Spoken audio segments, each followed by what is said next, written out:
네, 오늘은 2장입니다. 2장은 암세포의 개요 그리고 소개인데요. 일반적으로 우리가 알고 있는 암의 기본적인 개념에 대해서 조금 더 이제 디테일하게 지난 시간에는 어떻게 보면 약간 소개, 인트로덕션과 관련돼 있는 전반적인 암이 어떤 종류가 있고 어떤 세포들이 어떻게 구성을 한다라는 거를 이제 개요를 얘기를 했으면은 이번 시간에 이제 암세포의 성질 그리고 우리가 이제 이해하면은 암에 대해서 조금 더 쉽게 접근을 할 수 있는 그런 부분들에 대해서 말씀을 드릴 겁니다. 그래서 암세포가 어떤 성격을 갖고 있느냐, 그 가지고 있는 성격 때문에 가지는 일반 세포와 확연히 구분되는 특징, 그리고 암세포가 생존할 수밖에 없는 그런 이유, 뭐 이런 것들에 대해서 얘기를 하도록 하겠습니다. 먼저 책에 나와 있는 그림은 이제 밀도의 의존성 성장 억제라는 개념인데요. 실질적으로 암세포 같은 경우는 일반 세포하고 다르게 이제 서로 컨택을 해도 잘 자라는, 그러니까 밀도의 의존적인 그런 성장을 굉장히 잘 하게 됩니다. 근데 일반적인 세포들은 서로 접촉을 하게 되면은 잘 자라지 않는 그런 특징들을 갖고 있죠. 그러면서 보시다시피 일반 세포들은 항상 단층, 이제 모노레이어라고 하는 형태로 이제 성장을 하게 되는데요. 암세포와 같은 경우는 단층뿐만이 아니고 복합적으로 다층을 형성해서 성장을 하기도 합니다. 그래서 여기 나와 있듯이 암세포는 밀도 의존성 성장 억제의 감소를 보인다라고 되어 있죠. 그러니까 밀도와 전혀 상관없이 세포수가 무한 증식을 하여도 그 속에서 잘 자라나는 그런 특징을 갖고 있고요.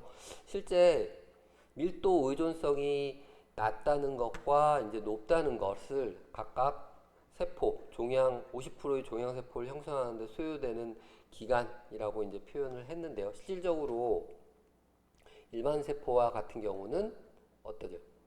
굉장히 오랜 시간이 소요되는데 반해서 밀도 의존성이 낮은 경우는 짧은 시간 안에 굉장히 빨리 증식하는 그런 형태를 확인할 수가 있습니다. 그래서 이 표를 보시면은 항상 반비례 관계죠. 일반 세포 같은 경우는 밀도 의존성이 굉장히 높기 때문에 성장하는 데 시간이 오래 걸린 데에 반해서 암세포들은 밀도 의존성이 낮기 때문에 짧은 시간 안에 증식하고 종양을 성장할 수 있다는 겁니다. 그래서 암세포가 무한 증식해서 조직에서 자라나고 이상 조직 덩어리들을 형성할 수 있는 어떤 중요한 요소겠죠.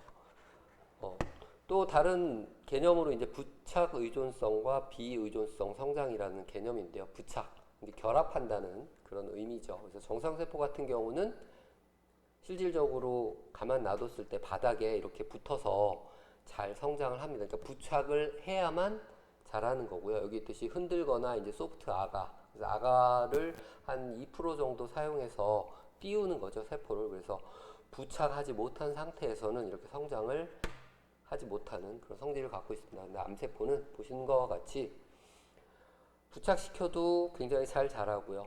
부착을 하지 않아도 잘 자라는 그런 특징을 갖고 있습니다. 그래서 우리가 알다시피 암세포는 원래 조직에서 분리돼 나와서 다른 조직으로 침윤하고 전이돼서도 굉장히 성장을 잘하는 그러한 특징들을 가지고 있습니다. 이게 어떻게 보면 부착 비의존성이라는 그런 개념이죠. 그러니까 암세포가 아까 처음에 말씀드렸듯이 밀도에 대해서 의존성이 굉장히 낮고요. 부착에 대해서 크게 영향을 받지 않는다. 그건 당연히 증식을 잘 할 수 있다라는 성립이 되는 거죠. 실제 섬유아세포가 굉장히 짧은 스테이지, 젊었을 때는 모양도 일정하고 굉장히 깨끗한 그런 세포의 모습을 보여주고 있지만 이 섬유세포 같은 경우는 일반적으로 일반 체세포죠. 체세포는 50번에서 60번 사이에 증식 후에는 사멸하게 됩니다. 이게 일반 우리가 가지고 있는 체세포의 운명인데요. 그 이유는 뭐 뒤에 나오겠지만 유전자 길이가 짧아지는 것을 방어해주는 텔로미어라는 유전자 서열이 존재하는데요. 그 텔로미어가 어느 정도 이하로 짧아지게 되면은 세포 사멸, 그러니까 에이팝토시스라고 하는 세포 자살 시스템이 작동을 해서 세포를 스스로 죽이게 됩니다. 그래서 늙은 섬유아세포, 그러니까 파이브로블라스트가 50번 이상 분열을 하게 되면은 세포 모양도 이렇게 엉망인 모습으로 자라나게 되고요. 곧 사멸을 하게 됩니다. 그러니까 암세포는 저 변화가 이제 사멸하지 않는 상태로 계속 유지가 되게끔 변화하는 거죠. 그래서 그러한 것들을 조절하는 첫 번째 가장 중요한 요인이 바로 이 DNA의 텔로미어입니다. 뭐 많은 분들께서 이미 알고 있는 그런 내용이기도 한데요. 텔로미어 구조는 TTAG, GG 이런 서열들이 여기 있듯이 한 2500번 정도 반복돼서 유전자의 5', 3' 앞쪽과 뒤쪽에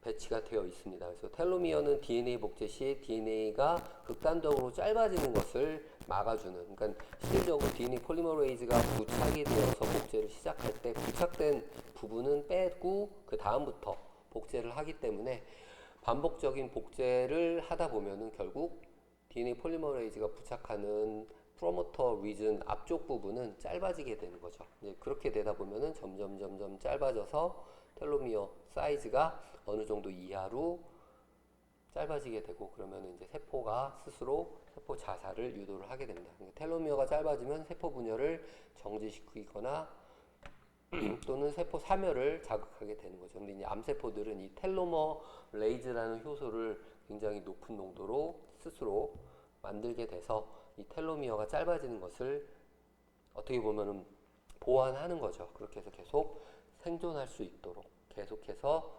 DNA를 복제하고 여기 나와 있듯이 불멸하게 만드는 그런 작용으로 변하게 되는 특징을 갖고 있습니다. 또는 일반적으로 세포가 성장하기 위해서는 그로스 팩터라고 하는 성장 인자가 필요합니다. 그리고 그 성장 인자들이 세포의 주기, 셀 사이클을 조절해서 DNA가 복제가 되고 셀이 증식할 수 있는 것들을 조절을 해주게 되죠. 일반 세포 같은 경우는 이러한 세포 성장 인자가 결합하는 세포 성장 인자 수용체가 항상 매치가 돼서 존재를 하게 되고요. 이 수용체에 세포 성장 인자가 결합했을 때 신호 전달 단백질들이 활성화돼서 핵 안에 유전자 발현을 통해서 세포 분열을 조절을 해주게 됩니다. 이거는 굉장히 타이트하게 철저하게 조절을 통해서 우리 몸에서 일정하게 유전자의 복제 그리고 세포 증식이 조절을 받게끔 해주는 겁니다. 그래서 대표적으로 이제 에피더멀 그로스 팩터라고 해서 EGF라는 성장인자 또는 PDGF라고 하는 Platinum Rate Derived Growth Factor라는 PDGF라는 혈소판율의 성장인자 등이 세포의 성장을 촉진 또는 조절해주게 되는데요. 이러한 세포 수용체가 이제 문제가 생기게 되면은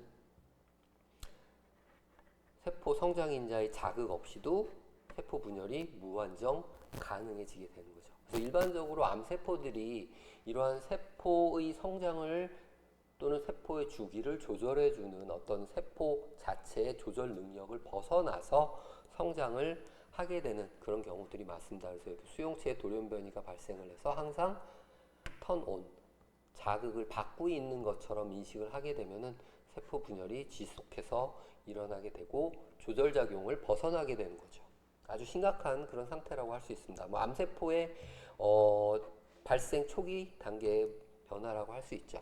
그래서 일반적으로 우리가 세포가 증식을 할 때에는 항상 이 세포 주기라는 셀 사이클의 조절에 의해서 세포 증식을 유도를 하게 되는데요. 크게 저희가 DNA를 복제하는 유전자 복제 기간을 이제 세포 간기라고 표현을 하고요. 그리고 세포 분열기, M이라고 해서 마이토시스, 우리가 세포 유사 분열을 하는 기간이라고 이제 표현을 하게 됩니다. 여기 나와 있듯이 일반 세포는 보통 18시간에서 24시간에 한 번 이 세포 주기를 반복을 하게 됩니다. 한 번 반복하면은 세포 하나가 두 개로 이제 더블링, 증식을 하게 되는 거죠. 근데 암세포는 요 실제 분화 시간도 굉장히 짧고요. 이 분화도 특정한 어떤 제한점들이 각각 각 주기마다 있어서 문제가 생기거나 아니면 세포 증식이 너무 빠르다 또는 세포 증식을 좀 조절을 해야겠다라고 우리 몸에서 판단을 하게 되면 조절을 해주게 되는데 암세포들은 그러한 세포 주기 조절 작용들이 다 망가지게 되는 거죠. 그래서 우리 몸에서 조절하는 전체적인 조절을 따르지 않고 스스로 계속해서 세포 주기를 활성화시켜서 세포 분열을 유도하게 됩니다. 일반적으로 셀 사이클 한번 개요를 말씀드리면 G1은 이제 DNA 복제를 준비하는 합성 준비 단계이고요. S는 DNA를 합성하는, 복제하는 그런 단계입니다. 그래서 G1에서 문제가 생기게 되면은 G0라고 하는 콰이선트, 조용하게 한다는 표현인데요. 휴직이라고 해서 세포 주기를 멈추게 해주는 그런 단계로 보내게 됩니다. 이 단계에서는 이 DNA 복제 아니면 세포의 생존에 관련되어 있는 문제가 해결되지 않는 한은 계속 멈춰 있게끔 그렇게 조절을 해주게 됩니다. DNA 복제가 완성이 되면 G2에서 세포 분열을 준비를 하게 되고요. 요 유사 분열 단계에서 세포 분열을 진행하게 됩니다.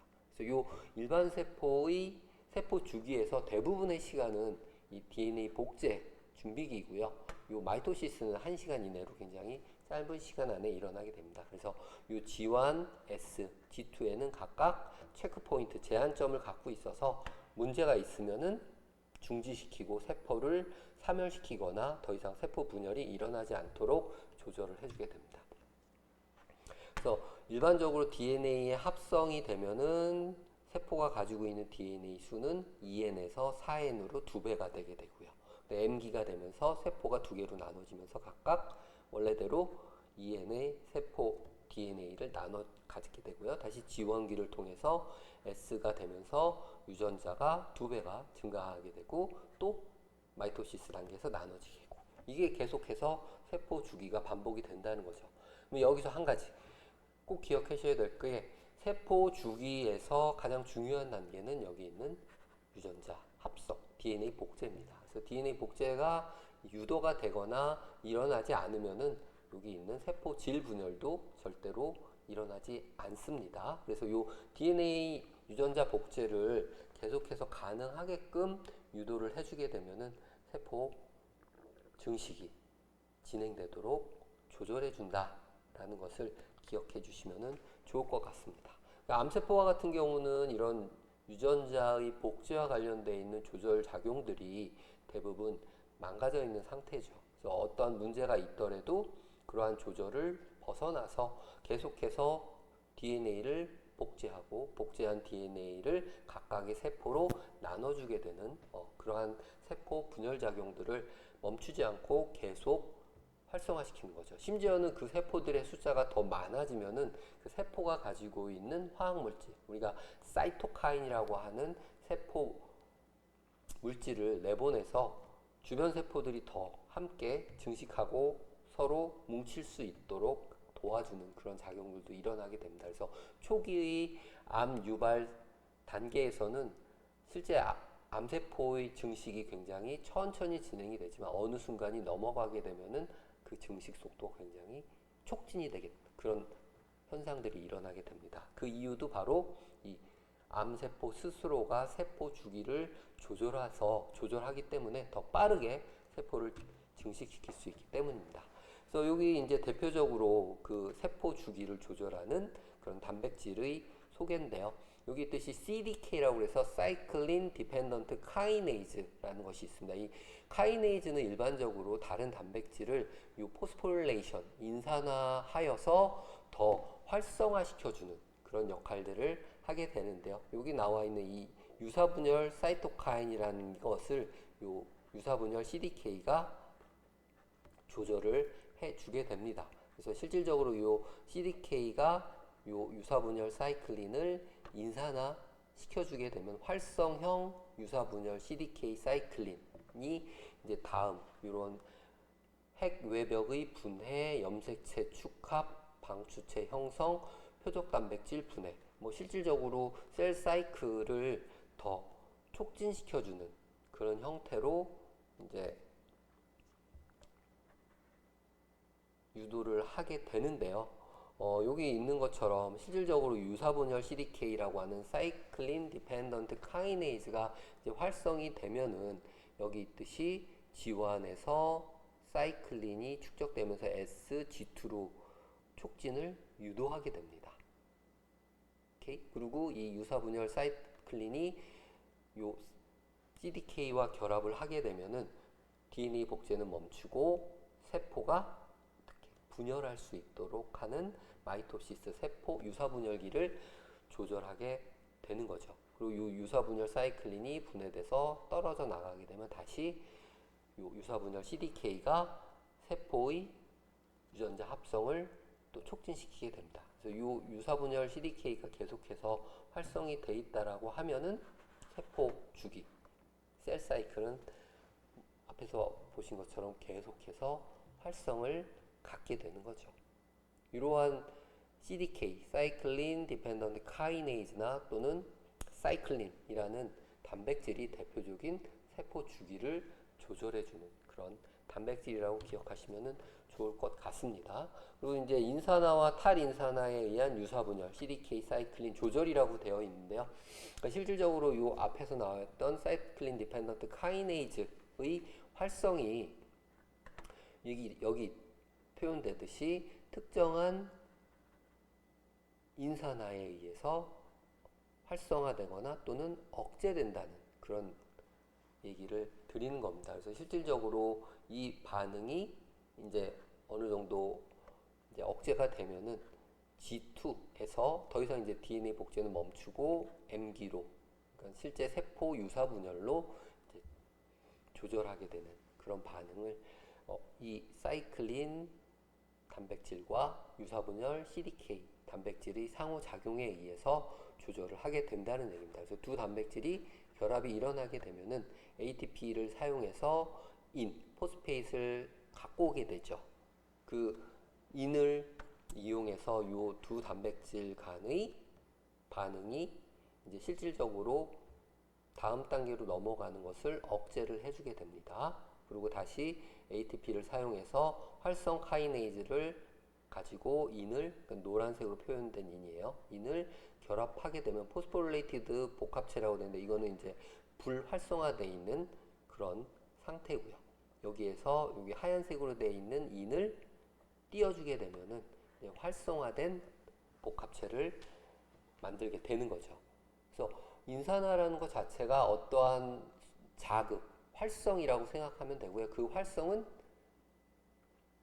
복합체가 일을 하게 하는 그러한 활성형 복합체 형성에도 도움이 조절을 하기도 하고 또는 불활성형 복합체 형성에도 조절작용을 하기도 합니다. 그래서 여기 있듯이 요 인산화에 의해서 불활성화가 돼 있다가 여기 포스파타제라고 되어 있는데 이게 바로 포스파테이즈라고 인을 떨어뜨려주는 효소입니다. 이 효소가 작동을 하면 하얀색으로 표시되어 있는 인이 떨어져 나가면서 요 유사분열 CDK하고 사이클린 복합체가 활성을 통해서 다음 단계의 작동을 이제 유도를 하게 되는 거죠. 원래는 이러한 단백질들이 셀 사이클을 조절하고 정상적으로는 어떠한 문제가 생겼을 때 유사분열이 일어나지 않게끔 이런 작용들을 서로 주고받고 하면서 활성이 될 때는 작동을 하고 활성이 되지 않으면은 이제 그만하게 하고 그런 조절들을 하게 되는데요. 그런 것들을 조절해주는 대표적인 단백질이 여기 나오는 이제 RB 단백질의 인산화가 S로의 진입을 가능케 한다라고 되어 있는데 이런 레티노블라스토마라는 프로테인이 실질적으로 요 사이클린 프로테인 CDK를 억제해줌으로 인해서 셀 사이클을 멈추게 해줍니다. 그게 이제 어떻게 보면은 셀 사이클 조절을 해주는 거죠. 그래서 어떻게 해서 활성이 되느냐, 이제 성장인자가 정상적인 반응입니다. 일반 세포에서 성장인자가 아까 말씀드렸듯이 성장인자 수용체에 결합을 하게 되고요. 그러면은 세포 신호가 전달이 되겠죠. 이 세포 신호의 전달 또한 인산화에 의해서 일어나게 되는 거고요. 세포 신호 단백질이 인산화돼서 활성화되면 다음 단계, 다음 단계, 다음 단계 순차적으로 활성을 시켜주게 됩니다. 그리고 여기 CDK, 사이클린 복합체가 이제 억제 상태로 존재해 있는 거죠. 요 상태에서 요 ATP가 사용되면서 요 레티노블라스토마 단백질을 인산화 시켜주게 됩니다. 그러면 이 레티노블라스토마가 더 이상 CDK 사이클린을 억제하지 못하기 때문에 턴온 상태가 되죠. 그러면은 무슨 변화가 시작된다? 여기 인산화된 후에 RB 단백질은 더 이상 제한점에 대해 억제적인 영향을 발휘할 수 없게 되고요. 세포 주기가 G1에서 S 단계로 자유롭게 진행한다는 거죠. 셀 사이클이 활성화돼서 작동한다는 얘기입니다. 그러니까 RB 단백질이 인산화되지 않았을 때는 억제되지 않은 상태예요. 그러면 이 상태는 요 CDK 사이클린을 작동하지 못하게 해서 인산화 되기 전에는 요 G1부터의 S로의 작동을 이제 멈춰주게 되는 거죠. 그러니까 RB 단백질이 셀 사이클 DNA 복제를 조절해주는 그런 중요한 중간에 키 역할을 하는 단백질이라고 생각하시면 됩니다. 그래서 일반적으로 바이러스들 같은 경우 이제 암을 유발하는 바이러스들이 이 레티노블라스토마 프로테인들을 제거를 하거나 기능을 억제를 시켜버립니다. 그럼 셀 사이클이 계속 유도가 되겠죠. 바이러스 입장에서는 셀 사이클이 유도가 될수록 자기 증식에 도움이 되기 때문에 계속해서 세포 증식을 촉진시켜주고 싶어 합니다. 그럼 당연히 그 세포는 변화가 일어나게 되고 다른 말로 변성이 돼서 암세포화 되겠죠. 그렇습니다. 여러분이 이 단계를 여러분의 입으로 한번 쭉 말씀해 보세요. 기다리고 있겠습니다.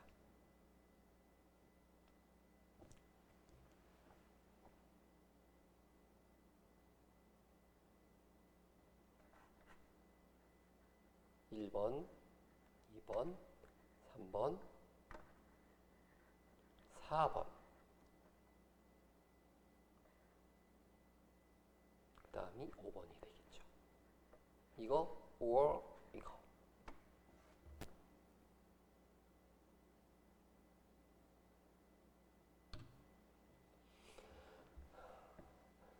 그래서 이렇게 아까 말씀드렸듯이 세포 주기의 체크 포인트라고 하는 조절점들이 빨간색으로 표시된 각각의 부분, 이런 부분들에 존재를 하게 되고요. 이 각각의 부분에서 어떠한 문제가 발생이 되거나 인식이 되면은 세포 주기를 멈춰주게 됩니다.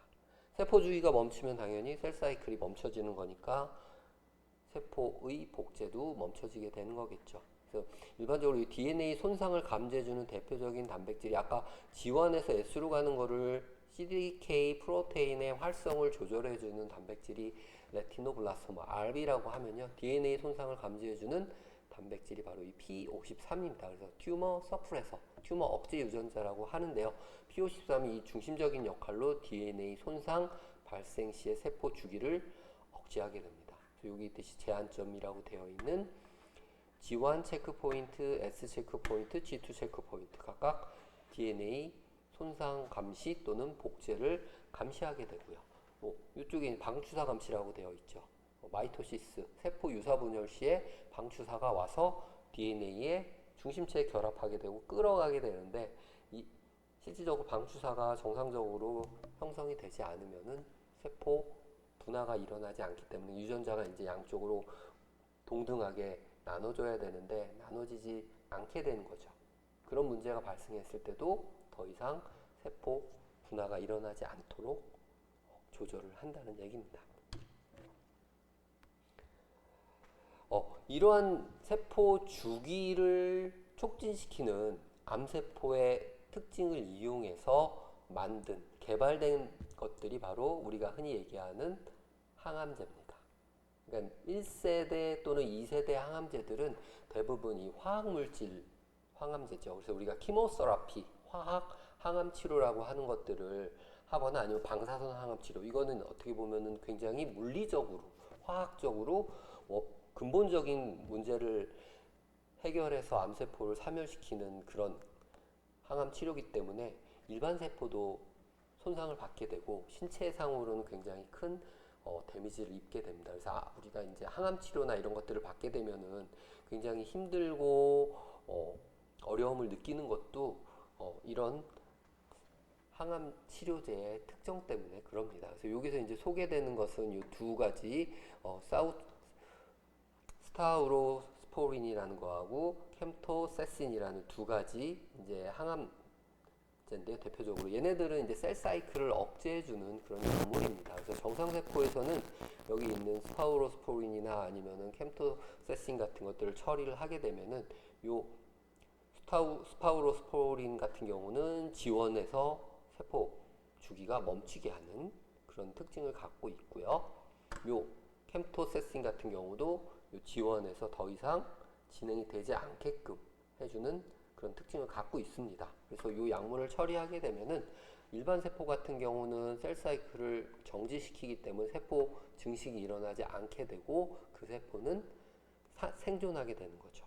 그렇지만 이 약물을 제거한 후에는 지원부터 다시 S로의 세포 주기를 개시해서 정상적인 세포 분열이 일어나도록 조절을 하게 됩니다. 근데 암세포 같은 경우는 아까도 말씀드렸듯이 세포 주기 조절이 되지가 않습니다. 그러니까 계속 세포 주기가 활성화되어 있는 그런 상태이죠. 그래서 여기 스타우로스포린이나 아니면 캠토세신 같은 약물을 처리한다 하더라도 더 이상 세포 주기가 조절을 받지 않고 계속 활성을 띠게 됩니다. 그래서 암세포에서 세포 주기 메커니즘은 완전하지 않기 때문에 계속 활성을 띠게 되고요. 세포가 S기를 지나서 분열을 하게 됩니다. 이때 세포가 사멸을 하게 되는 겁니다. 그래서 일반적으로 이제 암세포 사멸을 위한 항암 치료제들의 초기 단계가 이런 세포가 증식을 활발하게 하는 세포는 셀 사이클을 벗어난 세포는 이제 죽이게 되고 일반 세포는 생존을 유지하게끔 하는 그런 특성을 이용하게 되는데요. 뭐 알다시피 일반 세포들 중에서도 이러한 약물을 처리해도 증식을 계속하는 세포들이 있습니다. 셀 사이클을 계속 작동시키는 그런 세포들이 있기 때문에 그런 세포들은 정상 세포임에도 불구하고 세포가 이제 죽게 되는 거죠. 그래서 항암 치료를 하게 되면은 암세포만 사멸하면 좋겠지만 일반 세포들도 일부 손상을 받게 된다는 겁니다. 그거를 최소화하기 위해서 하는 최근에 개발되고 있는, 사용되고 있는 항암 치료 방법들이 무엇일까요? 여러분들 요즘 많이 들을 텐데요. TV에도 나오고 뭐 다른 전공 시간에도 몇 번 소개가 됐을 수도 있습니다. 제한점 조절 소실이 되면은 암세포의 선택적 파괴가 가능하다는 건데 일반 세포도 손실을 받는다. 그러면 암세포만 죽이면 되겠죠. 표적 항암 치료라는 개념이 도입이 되고 있습니다. 이제 항체를 사용해서 특정한 단백질을 인식하는 항체가 암세포만 표적해서 죽이거나 또는 암세포만 죽이는 면역세포를 이용한 면역 항암 치료, 이런 항암 치료 방법들이 이제 다시 제한이 되고 사용이 되는 거죠. 이 항암 치료의 특징은 일반 세포는 공격하지 않고 선택적으로 표적해서 암세포만 공격할 수 있다는 겁니다. 어떻게 보면 1세대 표적 항암 치료가 이제 글리백이라고 해서 유방암 치료제로 개발된 항체 치료제라고 할 수 있습니다. 여하튼 뭐 그러한 치료제들이 대부분 이런 세포의 셀 사이클 주기를 벗어나서 무한 생존하는 암세포의 특징을 이용했다라고 생각하시면 될 것 같습니다. 여하튼 그래서 세포는 어느 정도 정상적인 세포들은 손상이 발견이 되거나 외부에서 이 세포를 조절하는 신호가 오면은 그 신호에 따라서 움직이게 됩니다. 그 중에 대표적인 게 이 에이팝토시스라는 세포 자살 프로그램입니다. 그래서 프로그램드 셀 데스라고 해서 에이팝토시스 이제 불필요하거나 결함이 있는 세포를 스스로 신체 내에서 제거해주는 세포 자살 프로그램인데요. 암세포 같은 경우는 이러한 에이팝토시스 작용을 망가뜨리게 되죠. 물론 그래야지 중앙에서 어떠한 신호가 와도 계속해서 증식을 할 수 있을 거니까요. 이 에이팝토시스를 조절하는 대표적인 단백질이 캐스페이즈라는 프로테인이고요. 캐스페이즈는 말 그대로 엔자임 단백질입니다. 그래서 다른 에이팝토시스, 세포 자살을 유발하는 단백질들을 절단해줘서 세포 자살을 유도할 수 있도록 도와주는 그런 단백질이라고 보시면 될 것 같고요. 이 캐스페이즈가 활성화되면 세포 아이파토시스의 개시가 됐다라고 흔히 얘기를 합니다. 그래서 암세포는 이 에이파토시스를 피해가서 세포가 생존할 수 있도록 유도를 하게 됩니다. 아주 쉽게 이 에이파토시스를 잘 설명한 그림인데요. 이 에이파토시스를 유발하는 방식은 두 가지 방식이 있습니다. 첫 번째는 세포 바깥에서 주변에 있는 다른 세포들이 세포의 이상을 발견하고 이 사멸 물질을 분비를 해줘서 이상세포의 수용체의 이제 사멸 자극을 촉진시키게 되고요. 캐스페이즈가 활성화돼서 이제 더 많이 증폭이 되고 에이파토시스를 촉진해서 세포를 죽이게 되는 그런 조절이 있거나 또는 내부에서 DNA 손상이 이제 확인이 되면은 일반적으로 P53이라는 튜머 서프레서 발암 억제 유전자들이 그런 작동들을 하게 되고요. DNA 손상을 감지하면 여기 있는 사멸 촉진 단백질을 활성화시키고 이 미토콘드리아에서 사이토크롬 C를 발생시켜서 캐스페이즈를 통해서 에이파토시스를 유도하게 됩니다. 이게 이제 외제적 조절작용이고요. 내재적 조절작용이죠. 그러니까 어떻게 됐든 간에 외부적인 자극이나 내부적인 자극을 통해서 문제 있는 세포를 죽여가는, 스스로 죽게 하는 그런 작동입니다. 정상세포에서 어떤 신호를 받게 되면은 세포 내부에서 유전자, 핵의 파괴가 시작이 되고요. 유전자가 파괴가 되고 세포가 이렇게 하나하나 쪼개지면서 사멸하게 되는 그러한 형태로 세포를 죽이게 됩니다. 근데 이 에이포토시스는 아까도 말씀드렸듯이 프로그램드 셀 데스입니다. 그러니까 프로그래밍 되어 있는 세포의 사멸이기 때문에 항상 정해진 순서에 따라서 특정한 신호에 따라서 유발이 돼서 촉진되고 진행이 되는 그런 작용입니다. 그래서 바이러스가 감염된 세포도 일반적으로 이 에이파토시스에 의해서 사멸을 시키게 되고요. 아픈 세포 또는 병든 세포, 죽여야 되는, 제거돼야 될 세포들이 이 에이파토시스 작용에 의해서 제거된다고 생각하시면 맞을 것 같습니다. 이렇게 이제 DNA 다양한 손상 형태들을 쭉 나열을 하고 있는데요. 이 부분은 분자생물학 시간에도 여러 번 배우셨고요. DNA 구조는 뭐 A와 T가 페어링이 되고 C와 G가 페어링이 되는 두 가지 페어에 의해서 다양한 유전자 서열이 DNA 이중 나선 구조를 만들게 되고요. 그리고 항상 복제될 때는 여기 나와 있는 것처럼 반보존적으로 상보적인 염기 서열을 복제함으로써 DNA 한 가닥은 그대로 원래 거의 DNA를 가지게끔 해서 항상 안전하게 동일한 DNA를 쌍으로 복제를 하게 되죠.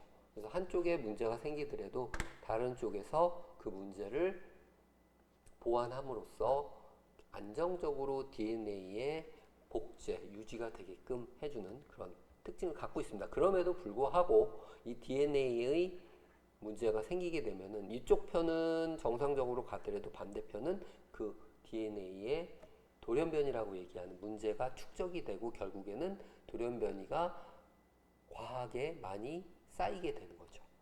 그러면은 유전자 기능에 문제를 유발할 거고요. 그 유전자 기능의 문제에 의해서 세포의 증식과 관련되어 있는 그런 부분들의 문제가 촉발하게 될 겁니다. 그리고 그게 많이 쌓이게 되고 그러한 세포들이 과다 증식을 하게 되면은 결국 암세포를 유발하게 되는 거죠. 그리고 그 암세포들이 많이 쌓이면 우리가 알고 있는 캔서 암 조직이 될 겁니다. 그러니까 실질적으로 암이 유발되는 데는 특히 이제 DNA의 돌연변이에 의해서 유발되는 데는 상당히 긴 시간이 필요하고요. 그것들을 우리 몸에서 면역세포들이나 아니면은 암 유발 억제 유전자들이 항상 서베이런스 감시를 하면서 감소시켜주게 됩니다. 하지만 이제 나이를 먹게 되면 될수록 이런 돌연변이들이 축적이 되고 이상세포들이 더 늘어나기 때문에 확실히 젊었을 때보다는 연령이 높아질수록 암 유발률은 증가하게 되는 거죠. 그래서 적당한 연령이 되면은 조기 진단을 통해서 예방하고 만약에 암이 확인이 되면은 빠르게 치료를 할 수 있는 게 요즘에 어떻게 보면 암 치료의 트렌드라고 할 수 있겠습니다. 여기 있듯이 이제 뮤타젠이라고 표현하는 것들이 이제 돌연변이 유발 물질이고요. DNA의 페어를 바꿔버리거나 아니면은 자외선에 의해서 DNA 두 개를 결합시키게 됩니다. 그러면 다른 페어가 인식을 못하기 때문에 DNA 결손이 발생하게 되는 거죠. 베이스 아날로그, 그러니까 실질적으로 염기의 유사체나 인터칼레이팅 에이전트 DNA에 끼어 들어가서 DNA의 복제를 망가뜨리는 그런 물질들이 돌연변이를 유발할 수가 있습니다. 이런 DNA 돌연변이는 일반적으로 우리가 가지고 있는 중합효소, 폴리머레이즈라고 하는 효소에 내재되어 있는 복제 기능에 의해서 또는 리페어, 수리 기능에 의해서 잘못된 부분들을 잘라내게 되고 다시 메꿔줌으로써 완벽한 정상적인 DNA가 유지될 수 있도록 계속 수정 보완을 해주게 됩니다.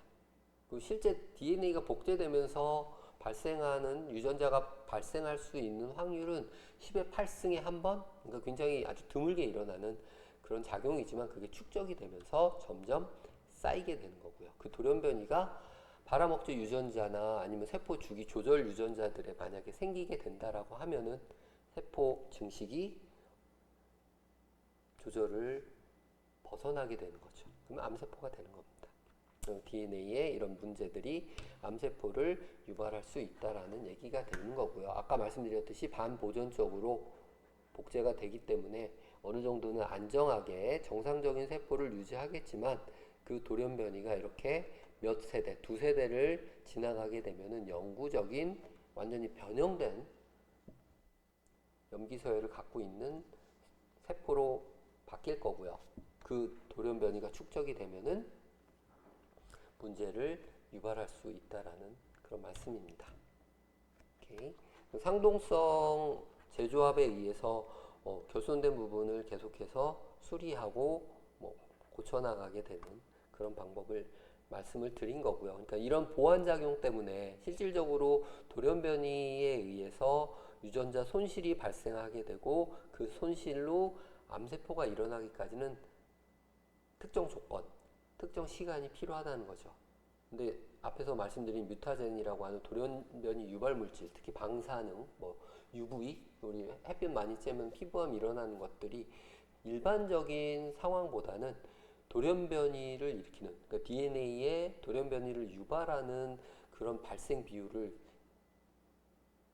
폭발적으로 증가시킨다는 겁니다. 그래서 방사능 피폭되면은 몇 시간 안에 사망하고 이런 것들이 다 이 DNA를 파괴하기 때문에 일어나는 일이고요.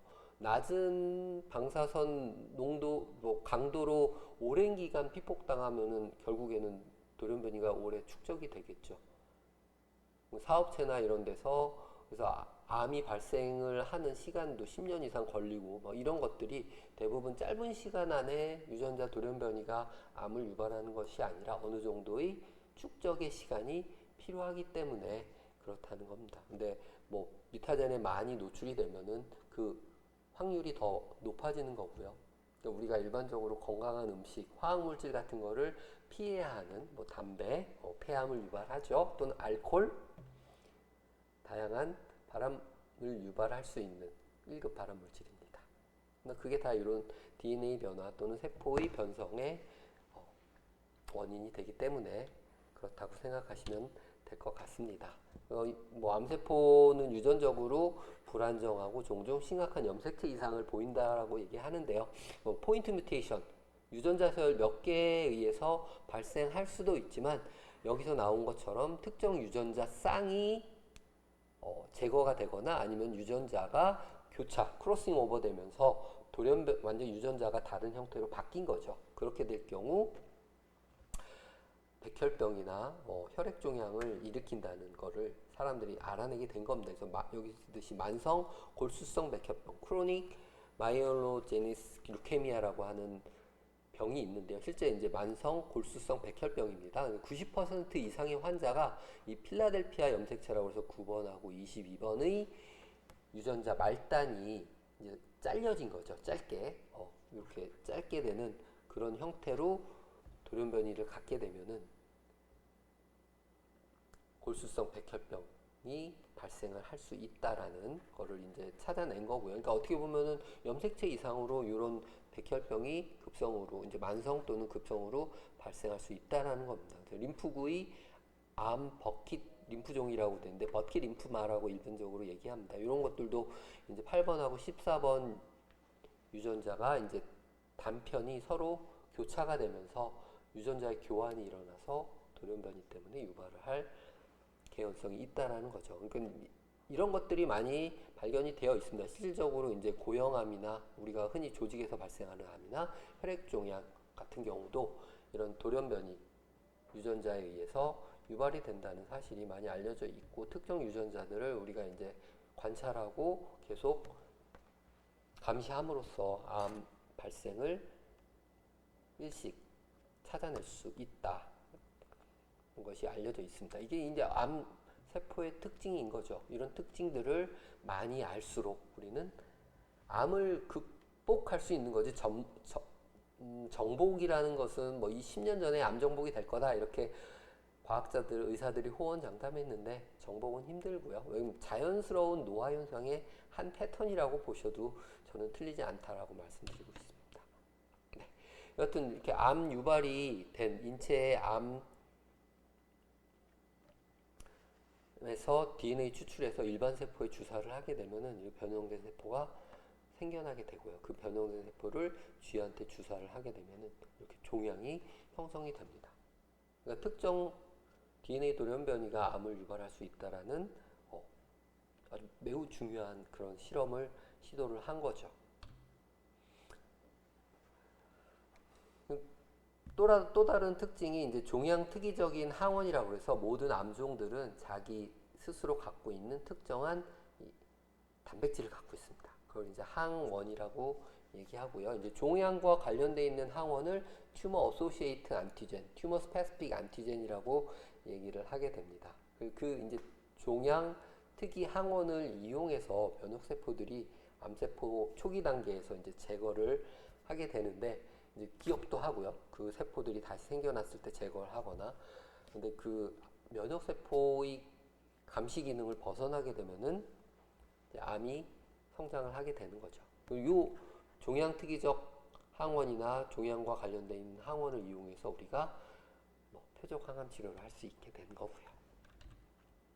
실제 이제 뭐 상대적 암 발생 비율에서 면역 억제제를 복용을 하게 되면은 보신 바와 같이 이제 구강암이나 림프종, 신장, 갑상선, 자궁암들 이런 암들의 발생이 매우 증가된다는 겁니다. 그 면역을 약화시키면 확실히 모든 종양 발생 시 부위 종합했다 보면 50% 정도죠. 그러니까 발생률이 더 많이 증가할 수 있다는 거예요. 그러니까 여러분들이 평상시에 이 자가 면역을 잘 유지해주고 면역 반응을 잘 가지고 있다는 것도 굉장히 중요한 요소라고 할 수 있다는 겁니다. 기타 분자적 뭐 변화라고 되어 있는데 요 일반 세포들은 이렇게 단편으로 모노레이어 각각 싱글셀로 결합을 한다라고 하면 암세포들은 부착인자가 뭐 과발현되거나 해서 서로 이렇게 덩어리를 지면서 성장을 할 수가 있습니다.